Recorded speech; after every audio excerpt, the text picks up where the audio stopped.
Huma 2 il-vittmi illi mietu bil-COVID-19 f'pajjiżna fl-aħħar 24 siegħa biex bekk il-fatalitajiet issa telgħu għal 55.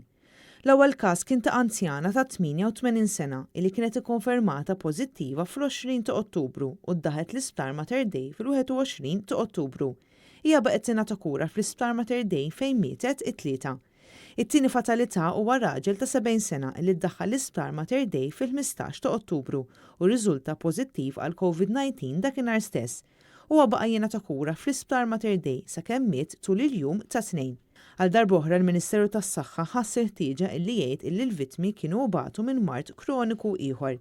Intant għal ġurnata oħra pajjiżna reġa' rreġistra numru għoli ta' każi pożittivi ġodda, 107 każi, biex bekk issa il-każi attivi telgħu għal iktar minn 1900.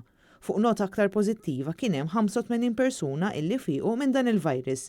Mit-80 każ imħabbra 2 kważi 60 minnhom kienu sporadiċi, jiġifieri ma jafux minn fejn ħadu il-coronavirus. U wara diversi twissijiet mit-tobba infermiera u esperti mediċi li s-sistema tas-saħħa tinsab qrib kollas, il-Gvern ħabbar li minn nhar il-ħamis li ġej il-bars u l-gażini kollha se jagħlqu. Din il-miżura se tibqa' tot sal-ewwel ta' Diċembru sas-6 ta' filgħodu.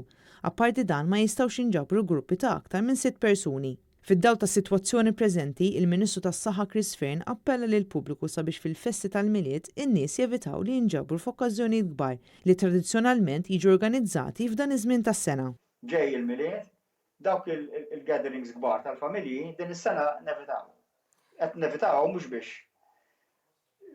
inkunu strambi jew biex ma nkunux soċjali, imma għax irridu nibżgħu għal minnu l-aktar vulnerabbli.